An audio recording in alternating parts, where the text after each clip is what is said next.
Hey everyone, welcome back to the NHถี่podcast. Your go-to English podcast for learning English and leveling up your life. I'm Aaron and I'm Evan. So glad you're here with us today. Aaron, how is week been? Honestly, it's been one of those weeks. My phone battery died in the middle of important call. I missed my stop on the metro, and for a second, I just want to scream into the void. But instead, I paused, took a breath, and reminded myself, this is how you build strength right in the middle of chaos. Exactly. That's the kind of strength of diving into the week. Not physical strength, not talent, but mental strength, but kinds of the grumble when life pushes you around. So hey, if you want to face life follow a person easily, or you're tired of second yourself, and ready to show up your more calm, more focused, more real power, then this episode is definitely for you. We're sharing 8 powerful tools that help you build a mindset so strong, people will not noticing. They may not be able to, but they feel it. It's that kind of energies. And if you're learning English while you're growing mentally, good news, we created a free download PDF just for you. It includes comprehension, grammar practice, and all the keys I didn't today talk to you can follow along and get even more episodes. Check the link in the description. And check it down the answer because Charlotte is back with the vocabulary breakdown. She goes over some more advanced phrases we use today. So even something sounds tricky right now, don't worry, she explained its simple term. Alright, let's jump into it. We're starting with the first and most powerful shift, the mindset that changes everything. You know, there's the one thing that separates mentally strong people from the rest. It's this. They don't expect life to be easy. Like, not even a little bit. They expect setbacks. They prepare for them. And most importantly, they train for them. Exactly. It's like when people say, why is this happening to me? The mental strong flip it. They go, okay, what is that teaching me? They treat every challenge like a training session. And honestly, if your mind never grows first, how do you expect to grow? Think about like a gym. You don't get stronger by lifting later. You grow by adding resistance, the burn, the pressure. And that's where your strength is built. Life works in the same way. It's a mental gym, and every problem is the waste you either lift or collapse under. And when you flip that switch in your head, where discomfort equals growth, it's a game changer. Because now, instead of running from hard moments, you lead into them. You use them. Right. And for our English learner, this mindset is everything. If you're only speaking English when you're 100% confident, you're not building anything. But if you speak when you're unsure, when your words stumble, when you feel awkward, that's your mental effort. Totally. Growth lives in those awkward pauses and forgotten words. It's okay to struggle.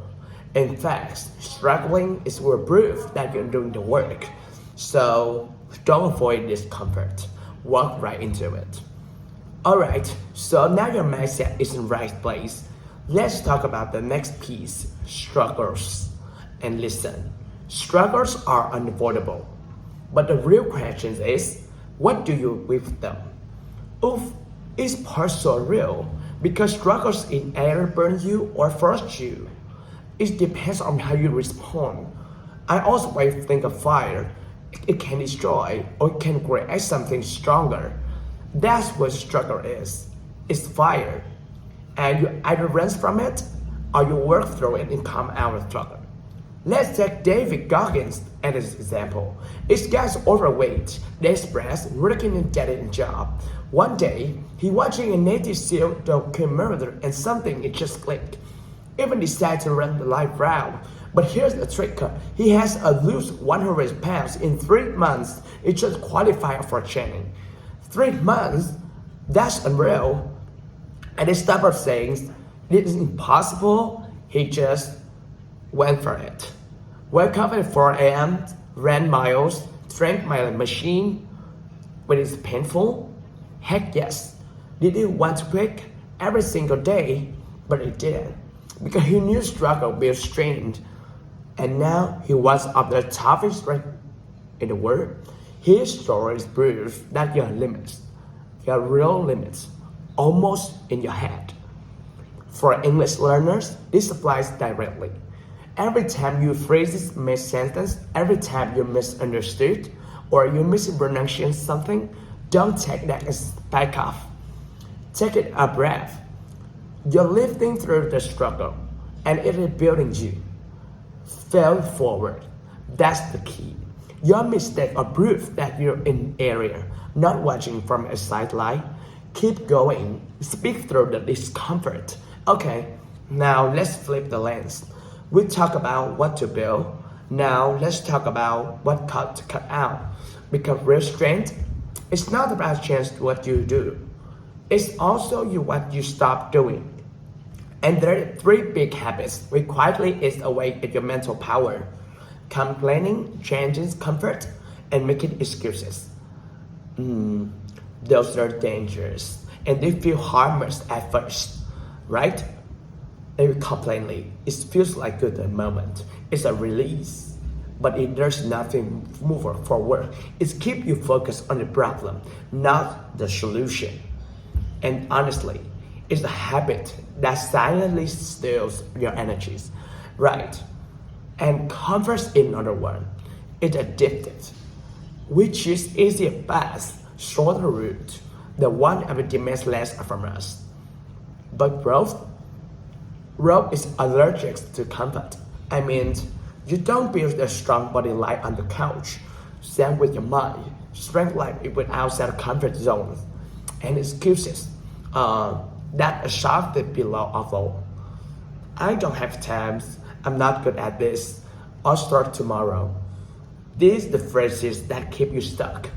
They feel like true, but they're actually instrumentation in disguise, especially for English learner.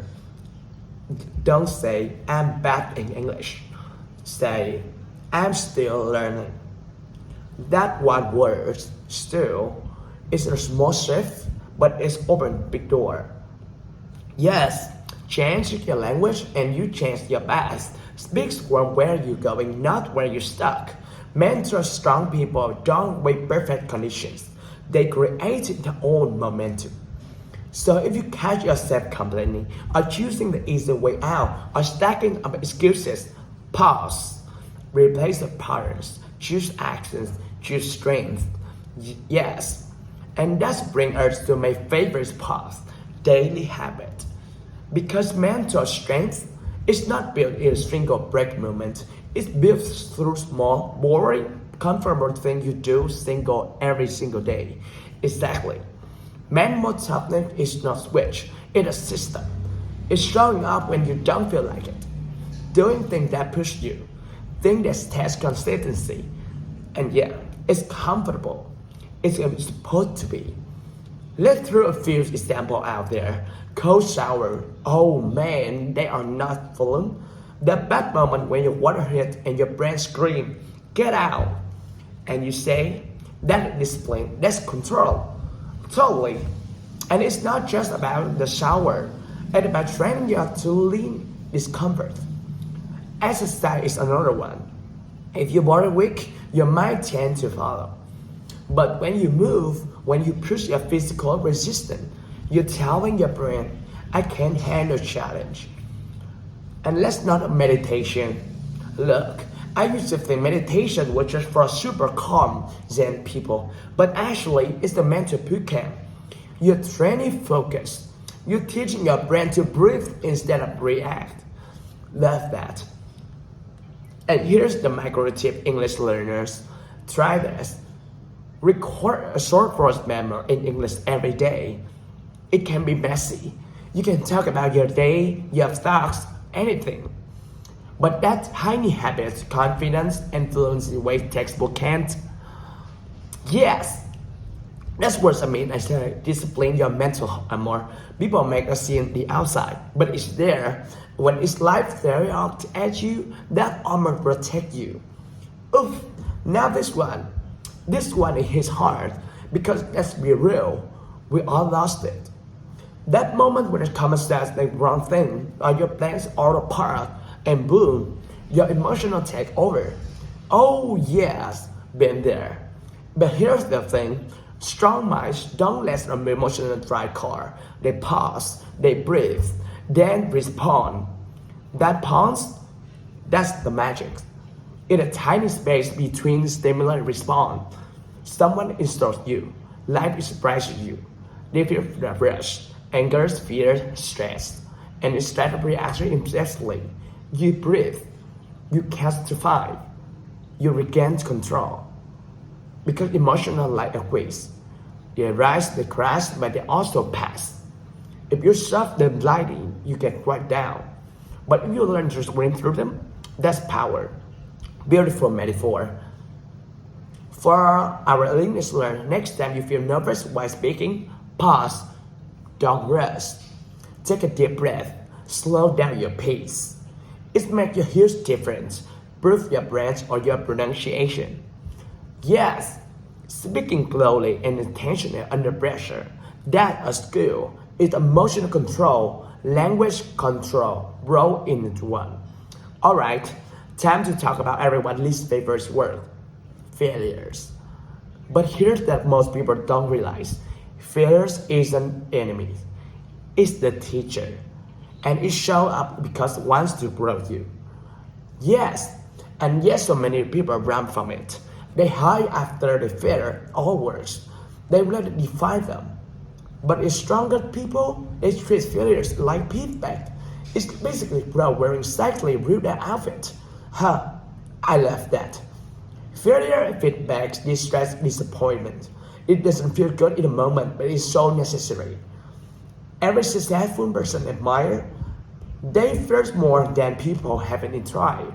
That's the thing. If you fail recently, good. That means you're in the game. You're not sitting on the sidelines. You're learning. And English learners, please hear this. If you miss a program or use tense, don't freeze.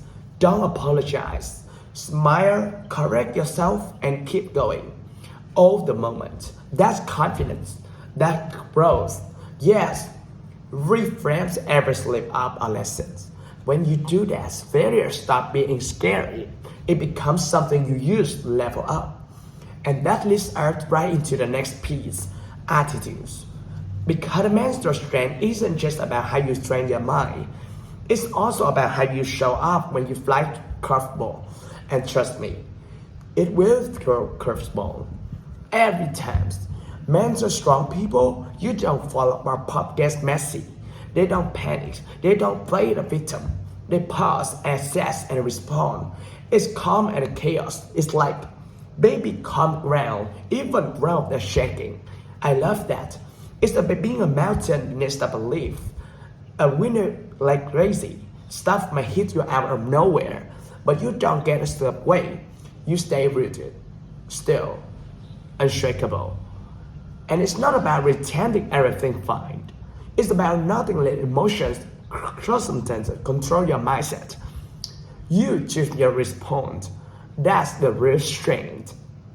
And here are the simple ways of shifting your attitude for especially English learners. Instead of asking, what can I speak like a native yet? Ask, what's one small thing I can do today or speak better? Boom. That little shift creates forward movement. Exactly. Don't make it about perfection. Make it about progress. And that attitude, that all figure out is mindset. What is keep you growing? No matter how unpredictable life gets. Alright, final point. And honestly, this one is the glue that holds everything together. Ready for it? Discipline beats motivation. Every single time. Yes, motivation is great in there, don't get me wrong, but slight spark that gets you excited for a moment, but then it fades.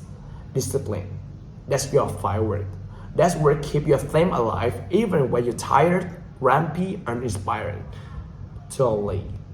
There's days that we don't feel like doing the workout, or studying English, or working on that you said finish. The discipline whispers, do it anyway. And you listen, that's when you start to shift. And you don't need to be big. Small daily action, you're powerful. Set a fixed English routine, even just 10 minutes a day adds up. One focus session a day is better than 3 hours, 1 month. Right. We overestimate can do it a day and underestimate we can do in a year's daily action. Discipline compounds. It builds habits. And those habits build your future. So stop waiting for the perfect moment. There is one. Start now. Start messy. Start small. Just start and don't stop. Because once you build discipline, you don't have to chase motivation. You become consistent. And consistency, that's what makes you unstoppable. And speaking of building up, Charles, here you have your vocabulary too. Yep, it's time for a vocabulary breakdown.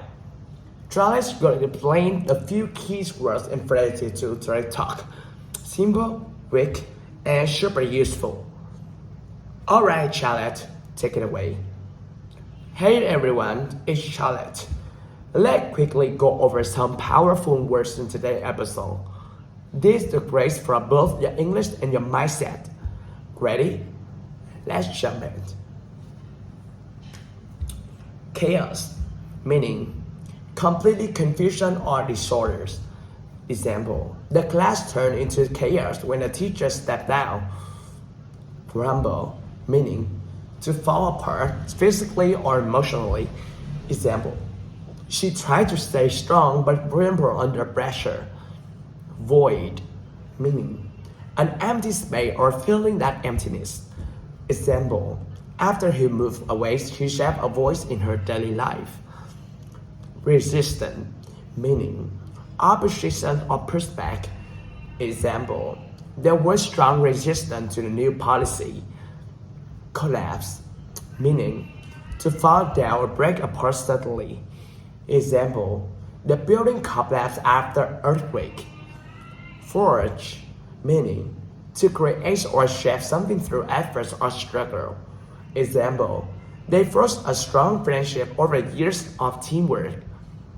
Endurance, meaning the ability to keep going despite pains of difficulty. Example, running a marathon takes years endurance. Arena, meaning a place of competitions or intensive activity. Example, she entered the business area with bigger ideas.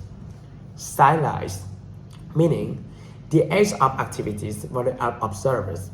Example, he watched from the sideline instead of participating. Armor, protection, either physical or emotional. Example, her confidence acts like emotional armor. Stimulus, something that causes reactions. Example, loud noise can be stimulus for anxiety. Impulsive, meaning acting slowly without thinking. Example, he made impulsive choice and dyed his hair blue. Victim, meaning someone who suffered from harm, unfair treatment. Example, she refused to see herself as victim or choose to grow. That's all for today. Try using a few of these words in your own sentences this week, and remember, it's okay to make mistakes. That's how we grow. Back to you, Aaron and Evan. Thank you, Charlotte. Those were spot on. And honestly, if you're listening to this thinking, I got a lot to work on, good. That means you're ready. And hey, if today's episode hit home, don't forget to get free PDF and description to practice today's exercise and key points. So glad you joined us today. Share the episode with someone who needs a little boost, and subscribe if you haven't already, because God will come in your way. Until next time, stay strong, stay consistent, and keep leaping forward. We'll see you next time. let's hear him in English Lit podcast. Yeah.